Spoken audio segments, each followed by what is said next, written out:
Welcome to the Best Damn Arm Wrestling Sports Show. You're here with Brandon Ellsessor from Angelica, New York. You also got Reza Domaganian from South Arizona. And Scott Wynn from Los Angeles, California. What's up, guys? What's good, Bubba? How's it going, gentlemen? How y'all doing today? Pretty good. Fabulous. Watching these crazy matches over in Turkey, man. Yeah. Pretty nice. Yeah, watching these matches, dude, I had a huge feeling that the Americans would have a difficulty with the European style rules. And watching the podcast actually about 15 minutes ago, I was listening to Herman, and he was saying that it's going to take some time for the Americans to get used to the rules, that they'll probably have to continue going to the European style tournaments to understand more rigid rules. You know, it's a little more difficult for these guys. What's your take on it, Brennan? Yeah, I definitely agree. You could see that in some of the matches, like Matt's. I think he fouled out in his first match. Yeah. Yeah, it's just getting used to the rules. You can't move on the start, and it's different. Grip setup.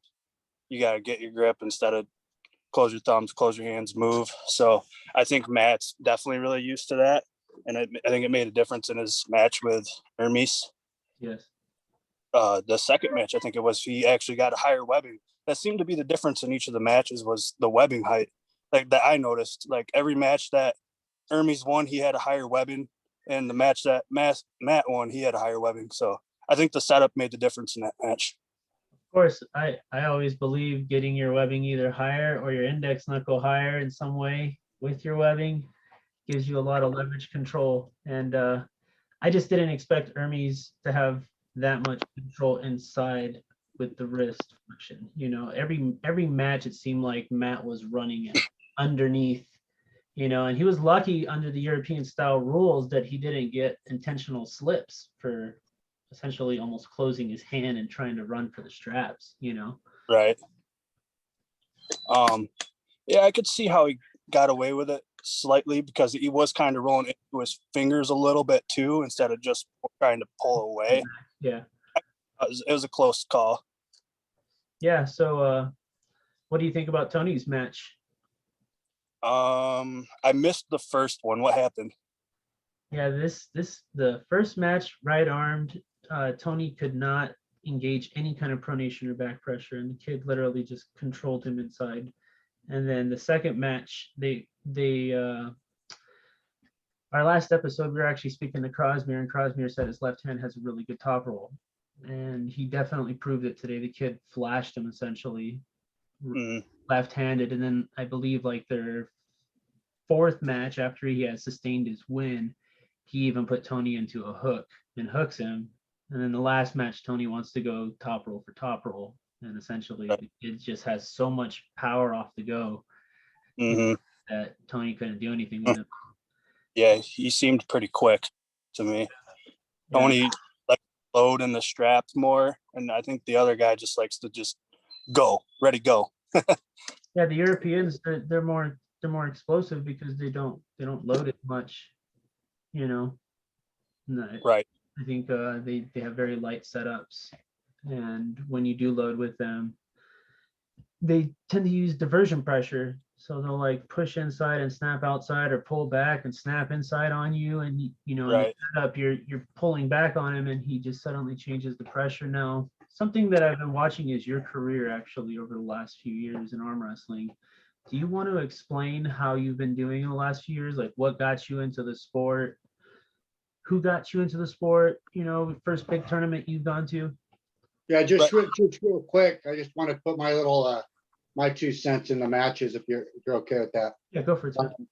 I think Tony made a mistake in his setup. You know, he was setting up a little bit too far from his body. You know what I mean? He was loading the top roll, but he was sitting down too far and too far away, where his opponent was in there nice and tight and locked in. I think that made a big difference on the ready go and getting control in that match. Do you think it's possible that the kid had so much strength that he forced Tony to separate in the setup? I think it can make them think that way. Yeah, definitely. But whether that's, whether that's a fact or not, you know what I mean? That's intimidation, but yeah, Yeah. very possible. I just noticed he sat down a little too much, was rocking. He was hoping the top roll and rock on his elbow, but he needed to sit up a little higher, kind of like Luke Kent, more of a setup, I think would have been beneficial for him. That's what I think. Yeah, did he try anything different in any of those matches, or top rolling the same way every time? I believe I just noticed he got pissed off after getting fouled out on the first match. That fired him up, which he needed. But no, I mean, I don't know what he was going to do on the first match, so it's hard to tell. He pretty much tried to go outside, I think, on every match, and his opponent was able to force him in. Just the dude was too strong, but I think he gave him a better battle had he approached it differently. I was wondering he would have, because it's harder when you're top rolling and you get caught inside because you're trying to go out and you get caught down like this with your hand opened up. Whereas for me, if I'm top rolling and they're hooking me, I have a better chance if I hook with them and try to get to my side better because I'm just ready to stop that hit. And that was the other thing I noticed too. When he did hook with them, and he got separated a little bit. I think if he would have tried to drag hook, a down low hook and tried to drive sideways through him, that was an option for him too. But he didn't snap back on his lats. Cadence for cadence, the kid's neurons are going to fire off faster because he's younger. He's in his prime. Tony's getting older. So off the cadence, naturally, the younger kid is going to have the advantage. And I think that proved itself in the matches, but definitely had a lot more strength than Tony in a lot of areas, especially left-handed, because he put him in a hook and beat him in left-handed in the fourth match, as I said, and he top rolled him, for the other matches. Right. Yeah. It was easy. It looked easy for him. In the first match, it looked like he was playing with Tony. So, I mean, if you go back, you review it in the very first match, he gets Tony over here and he kind of holds him and he's going to try and bleed him, and Tony kind of goes to salvage his move, and then essentially it puts Tony in a worse position. And then Tony, if he was smarter, in my opinion, should have, as soon as he felt himself go palm up, just put his hand down instead of fighting in that first round. He might have had a better chance, but he fought. Yeah, I agree. It almost Simonov, what's his name? Simonov something. It kind of looked like he could have pinned him, but he just wanted to bleed him out for the remainder of the matches, which is a good strategy for a super match. Of course, Devin utilizes that almost every match. Why wouldn't you? You want to win. Yeah, right. Yeah, so Brandon, tell us a little bit about yourself. What got you into arm wrestling, bro? Yeah, my dad actually competed professionally. He started when I was like a baby, so when I don't even remember. But he competed for about 20 years and stopped for a little bit, and then I finally went to a couple practices with him, with the guys that he trained with when I was like, I'd say about 20 years old. I went to a couple practices, and after about the second or third one, I just like that, I got the bug. I was addicted to it. And so, yeah, my first competition was in 2011. It was actually 10 years ago this month. Nationals in Buffalo. I competed in amateurs, and my first official match ever was against Sam Harris, and he flashed me. What were you weighing back then? I was competing in the 154 class. Okay. So you definitely have been focusing on some heavy lifting and putting on some gains. Yeah, and that was after I was already like fully grown or whatever. So like I've gained about 50, 60 pounds since then from weight training and eating. Yeah, definitely in the last year, I've watched the transformation take place. You say 10 years you've been in it? Yep. 10 years? Okay. Yep. That's a long time. Yeah. and I still like I'm getting better all the time too. So that's a good thing. And over Yeah, your always get better. Right. over the span of your career, what's the biggest victory you've had so far? Like personally against an opponent, like what opponent would you consider your biggest victory? Oh man, I would have to say just 2 weekends ago against Paul Lynn, Okay. right-handed. I had a great setup against him in straps. I couldn't have got a better setup, and just everything I wanted, and just I hit off the go perfectly and got in my spot, and he was pulling back and sideways as hard as he could and got me like within like a centimeter from the pin pad, and I held on to it and was able to keep my wrist in the match, and eventually was able to take control. And yeah, that felt really good. My shoulder doesn't feel really good still from it, but The connection to the pec? no, it's something in like my shoulder. It's weird because I can like bench heavy and I can do heavy shoulder presses. And it wasn't until yesterday I was able to finally do a pull up again. Oh, that's good. That's a good Yeah. sign. Yeah, but like any shoulder exercise, it doesn't bother it at all. But like doing pull ups or doing wrist curls off a pulley, even I have to support my arm to take pressure off my shoulder just to do a wrist curl right now. And it hurts in your shoulder, Yes. Yeah, it's all in the shoulder. in the front. It's hard to explain. Like I try doing rotator cuff exercises. I go this way, and it doesn't feel like it's hitting the spot at all. But if I can do like lat pull downs, and it kind of gets, I feel like it's in like somewhere's in like the back. Maybe your teres minor, this muscle right Yeah, here. that's what it sounds like. Yep. That might be it. It tends to come from rising the shoulder as you drag back to make a move. So you could have been in this position, and then as you went to pronate, you pulled back off of your shoulder and your teres minor to finish. Right. You could have had like a light sprain or a tear, but with some time, you give it some time, like a good like 6 to 8 weeks, a little bit of rehab, some Yeah. stretching. How long's it been bothering you? Yeah, it was You should have 2 or 3 weeks ago. I think it was 3 weeks ago. And Okay, it's so it hasn't been better. that long. I'm doing rehab every day on it. Yeah. Like lat downs or just anything, shoulder presses, just to get blood in the whole shoulder. Yeah. The lat pull downs, like I said, just whatever I can. Yeah, It's because good. you could have just slept on it wrong too. You never know. You get your shoulder tucked underneath you. I do that every after the tournament, sleeping. on my ever side I wake up on in the morning, and my shoulder's usually asleep when I wake up. Yeah. Yes. Yeah. So any events in the future that you have your eyes on, or any guys that you might want to I potentially? just saw a post this morning. What's Him that? and Jordin Sill. I just Yep. saw that post this morning with you and Jordin Sill. I was like, what? Yep. Now, August. what weight's that at? Where? No, what weight are you guys Oh, doing? we're pulling at 205. Okay. That was So both of you That gonna have out- to cut for that. what's that again? Both of you guys will have to cut for that. Yeah. He'll have to cut a little more. And the reason why I chose 205 was because I know if we did 220, he could potentially get up to like 240 or something, and then cut down to 220 and then gain it all back. Whereas I'm going to be walking 220. Isn't he like 235 now or 240? I'm not sure. Possibly. I was out this morning. So 205 seems like it'll be more of an advantage for me against him. And I would do 220, but he agreed 205. So Wow. Yeah.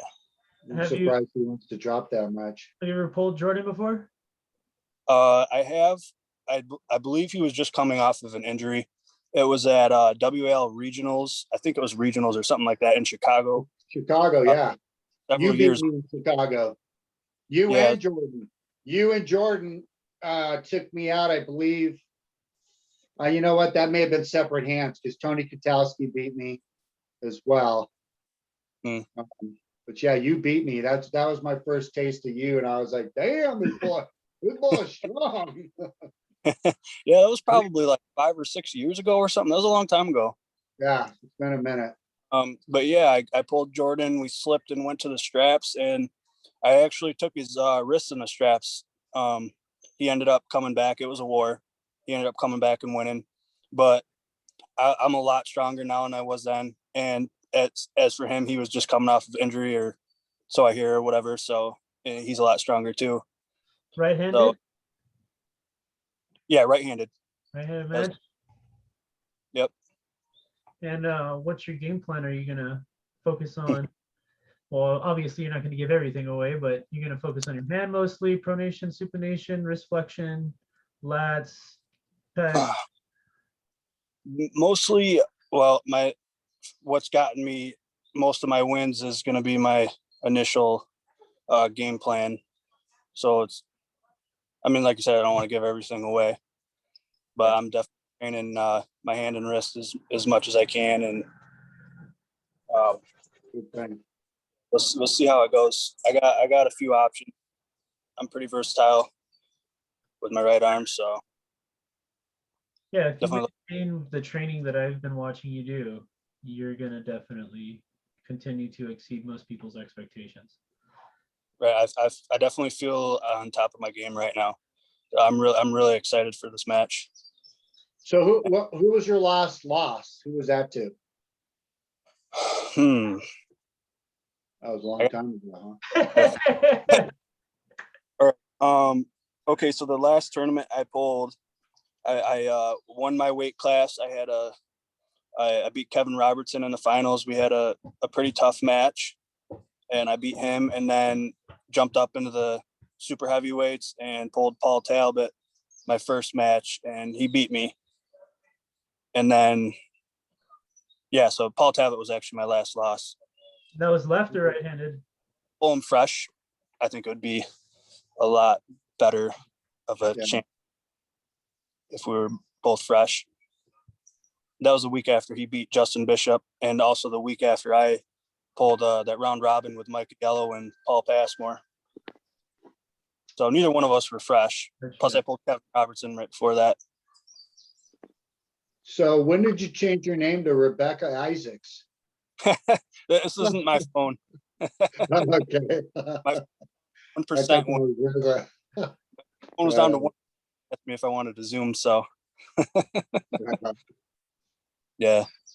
Yes. Would you ever consider going overseas like Tony and Matt just did and attempting to compete against the Europeans? I'd love to eventually. Yep. Oh, yeah. What A lot of what opportunity. tournament would you aspire for if you could compete a super match against somebody? Who would you aspire for? Man, that's a tough one. I'm focused so much on like the guys in the US right now. Of course. Sure. To really know who would be a good match for me overseas. Have you pulled Todd Hutchings at all? Not in years. Not in a long time. I feel like I'd love to pull him if we were the same weight. I'd love to take a crack at him. It'd be I feel interesting to see how you do against him, because if you can beat him, then you might be able to bang with the Europeans. And right. that could be like a good way to see like as a measuring mark for yourself. Oh yeah, in the future. absolutely. And you could beat pretty much anybody.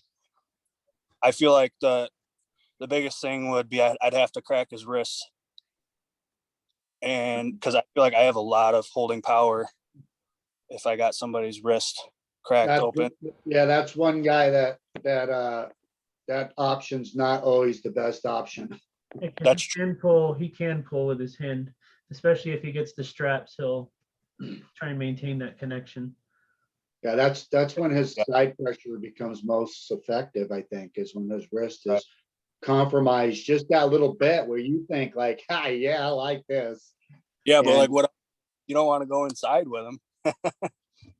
Yeah, I mean, you never know. I mean, you never know. You know what I mean? I practice pull with them. And of course, practice is practice. So you really can't judge by that. But I definitely think he's beatable. I think you'd give him a hell of a match if you trained and you got locked up with them. I think it could be a pretty good tug of war for sure. Yeah, I've seen. I know Alan Ford has cracked his wrist before years back, and they've had some wars. And I've got a power. I've got a lot of side pressure in certain angles, and I can just hold with somebody's wrist for a long time. If I just get my shoulder behind it just a little bit and stay out on his hand. That's what's just going to pull up a match. You'll see, but Riz is going to grab a match right now. We're going to expose you. I'm trying to remember. I was watching you pull too at that tournament, but I can't really recall because you went so many classes. So many guys were pulling the same guys, and it was like you didn't know what division was what. And then, yeah, that was one of those. That was that tournament that looked like a huge practice because you couldn't tell. Because I think everybody was pulling in the tournament, including the referees that weren't wearing referee shirts. So, what tournament was that? that last one, Pennsylvania, right? Not in Pennsylvania. Okay, the one. And Paul Talbot, the one that was outdoors under the tent. Okay, yeah, they were live streaming that. Yeah, that one. Yeah. No, Bart didn't pull that one. I don't know if any of the refs were pulling or not. There was two. Yeah, I don't know if Bart pulled for sure or not. Trying to remember. In any case, you seemed like you did really good. It seemed like there was a ton of powerhouses, one after another. Oh yeah, absolutely. Yeah, it was stacked. It was definitely stacked for just a local tournament. I mean, there's a okay. There's Bigfoot. Oh, Tim. Yep. Merlot. That was a good one.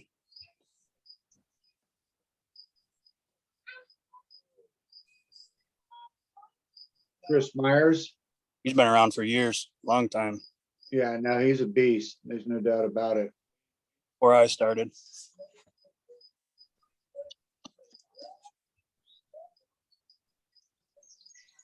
When was this match with Chris? Oh, that was probably, man, it's so long ago. It's hard to say, 5-6 years ago. This one was like a couple years ago, New England's Bill Runkle. That was in Syracuse a few years ago. Look at Travis. He's so happy right there. Bill's a big dude. He's like 300 pounds right now. He killed his hand. Yeah. Alex. Yep. Good. That's good, man. Joel. We've had a lot of matches over the years. A lot. What's his last name? Joel who? Hudick. That was Hudick right there? Yep. And this looked like him. This is my first time in Quinlan. We had a war. These are all good matches. Yeah, we had wars inside and outside that day. Yeah. Quillen's a beast. I'm a big fan of Quillen. Oh yeah, he's one of my favorites. And Seth, both these guys. Seth is a beast left-handed. Yeah. Dan Stiver from PA, he's a monster. Big dude. Kevin Roberts. Really yeah, Kevin's something else. That was WAL pre-show a few years ago. Mike Grimaldi, another beast from Syracuse. We trained together for years. Man, that didn't look good at all. We had a good rivalry going for a while. That's a bad position, Erickson, right there. Yeah, that's just, he gets in that spot like almost every match. He's strong there. He can curl like 150 pounds on preacher bench. He's got a strong arm. Looked like that ref had no control there at all. But Travis. Yep. That's CJ or? Yeah, CJ. Twine. Where Yeah. flipped right at the pin line there. I'll crush him. I think he moved back to Slovakia or something. Alan? Philippe. But yeah. Rod's a beast. Brendan Mulvihill from Canada. You ever grip up with Herman Stevens? Never have. Nope. Yeah. Smoke that boy. Mm-hmm. Yeah, that was a good match. I think he hit first on that too. Amos, that dude's got like 23-inch arms at like 190 pounds. Oh, no. There's a stud. And Yeah, those are some good wins, man. Those are really good wins. All of those. yeah, that video is from 2 or 3 years ago, something like that. I've had some more wins since then, but yeah. You've gotten much bigger and stronger since then. That's for sure. Yeah. Yeah. I'm pretty excited about future matches. Who do you Well- have? Like, you got any targets besides your upcoming match with Jordin? Just who I'd like to pull. There's guys like Dan Mosier that I would love to pull. Okay. He doesn't want to do a super match or anything. No, I'd have to go to him. For a super match, you could go to him for a super match. No, he I don't think he even wants to do a super match. I'd have to compete in a tournament against him. He's more of a tournament puller, so Really? And- Okay. so I'm sure if the money's right, he'll do a super match. that's possible. Yeah. Yeah, I'd be willing to do that for sure. Who else? Anyone else? Well, who else is there that's on the top in the 200-pound range? Oh, there's a whole lot of guys. I mean, if you go by the rankings, it's different, but I don't think the rankings are anywhere close to what they could be. All these guys were participating. Yeah. We were talking about Wayne Arsenics from Arizona, who just won that Arizona tournament. He beat Eric Wolf, Partington. He beat everybody there pretty convincingly. I think he'd be a good matchup for you, right-handed for sure. I'm not sure who that is exactly. Actually, Reza could probably pull up at least one match, if not a few, from the Arizona tournament. I think he's got the one with Partington. But he was impressive. He's gone up in weight. He's gotten stronger and smarter on the table. And he's been pulling since, I think he said 2015. And he was lucky enough to train with Berzink, Hutchings. All those guys were in Arizona when he was coming into the sport. So he got some good tips, and I'm sure he paid attention and learned a lot. But, yeah, that's he's got a good hand, really strong hand. Mm-hmm. Yeah, I mean, I'd pull anybody. This is him here. Is he on? Which side is he on? He's in the black. Okay. Well, in the hat. Who's he pulling there? Partington. Okay. He smoked him. I think I pulled Partington in Las Vegas for the wall championships. I don't remember which arm it was. How'd you come out? On top? Yeah, I ended up winning That's good. pretty convincingly. I don't know. It was Yeah, the only time if you can get a hold of his hand, it seems like you can beat him. That's the hard part, is trying to keep his hand in your hand. Yeah, that's the main thing against anybody, is getting control. Yeah. You want to be. So if Everybody's you winning. 3 workouts that most benefits you for arm wrestling, what would they be, Brian? What the 3 workouts you go to, other than table time, obviously. Right. I would say, well, you obviously want to incorporate wrist, hand and wrist in them. Anything that involves like rising, pronation, cupping. I use I think Lucas Raymond makes it. I think it's called the strapped cuppinator or something like that. The strap goes around the back of your hand, and the other 2 parts come around the handle, so it tries pulling out into your fingers. So I hook that up to a high pulley attachment and just bring it down and cup it. That works your flat finger strength and your wrist at the same time. Plus you're locking in your lat, so that's really good. I like to use a judo belt wrap around my top knuckles. It goes around my wrist and then around my top knuckles. So hook it up to a pulley slightly lower than the hand angle. So you're getting back pressure and rising at the same time. I think I get a lot of my posting strength from that. And then anything going around the thumb to train pronation with. I like to do it at more of a side angle instead of back pressure. I feel like it hits the pronator a little better. So you're hitting more at like a 45 or at a 90 from the straight angle? Yeah, it's almost like coming like straight back. Like I'll have it in front of me, but I'll turn my arm a little bit, so it's kind of like coming from the side. So more of a 45. Yeah. Okay, Yeah. Okay. that makes sense. Yeah, because you can train 45 degrees. So you have like here, you could train 45 degree, and that'll hit like a little bit of back pressure and side pressure. You could hit straight 90, and that's going to be more strictly side pressure. Right. So, I switch angles too throughout the set. Turn my arm a little bit more, a little more back pressure, whatever. I just try to focus on my thumb and my wrist and just targeting the pronator as much as possible. nice. What kind of supplements do you take as far as vitamins and protein and stuff like that?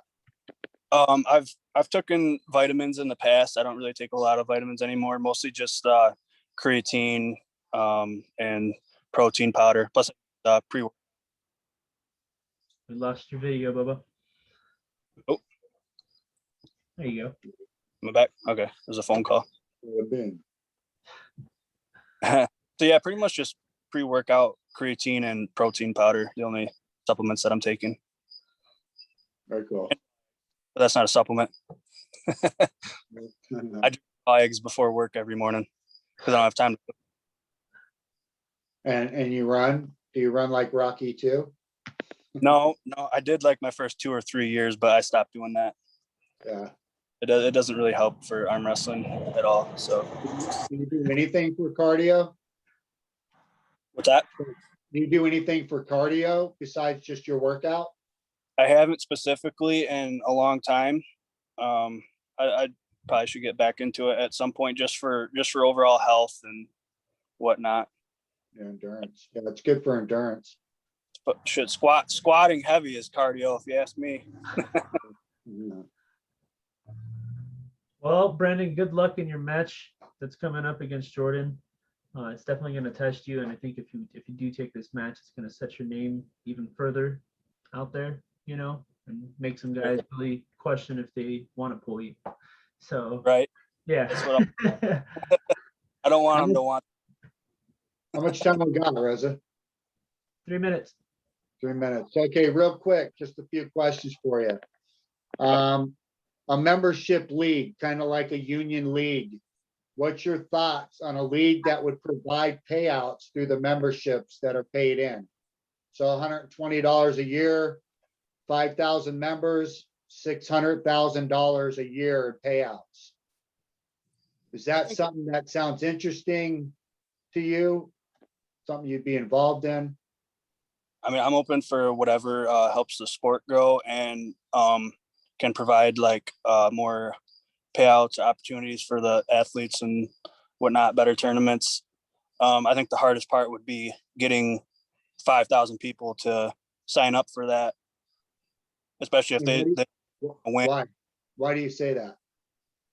Well, I think a lot of people, if they don't think that they have a chance of winning, they might not put their money. So if it plays down to 5th place, you're still winning. 4th and 5th place is winning $500. Right. Yeah, that's nice. Yeah, that's worth going, right? That way, if you got a ringer or somebody that you think's gonna win, you still have a shot at winning money at 5th place. Right. And then I know. you also hold the tournament in the cheapest city to stay in, which would more than likely be Las Vegas. To fly anywhere in the country to Vegas, especially if you have a Spirit Airlines, it's literally $70, sometimes $35 each way. So as an athlete, there's no excuse not to go to a tournament that's in a city that would be so cheap to fly to, and you can party while you're there, so. Yeah. I think it's worth a shot for sure. Yeah, not all the tournaments would be in Vegas, but they'd be all over the country from one corner to the other. You know what I mean? It would definitely be spread out equally. Right. And then the finals, as Reza said, a finals in Las Vegas, a big banquet after the tournament, award ceremony. You know what I mean? Some little bit of prestige to the sport to make it actually look, more like a professional sport, feel like more of a professional sport with this gathering like that. Yeah, Mhm. also another thing is you'd be able to get your own sponsors. So you can wear your own sponsors, and that could endorse your travel, that could endorse your Yeah, hotel. you can wear your sponsor shirt. Sure, you can wear the gear to advertise your sponsor. You're not restricted. You're not being told to wear one of the jerseys that's being provided. Right. Yep. That's a plus. Brandon, been a blast, bro. Yeah. Next time, Uh, guys, we got to get you back on the show, and I'm excited to see where your career goes, bro. Like, Yeah, Thanks. we'll get you on here with Wayne. We'll talk about a match. Okay. For sure. All right. I Good seeing appreciate you, brother. you having me Keep on. up, keep Yes, up the sir. work. Take it easy, Yeah. guys.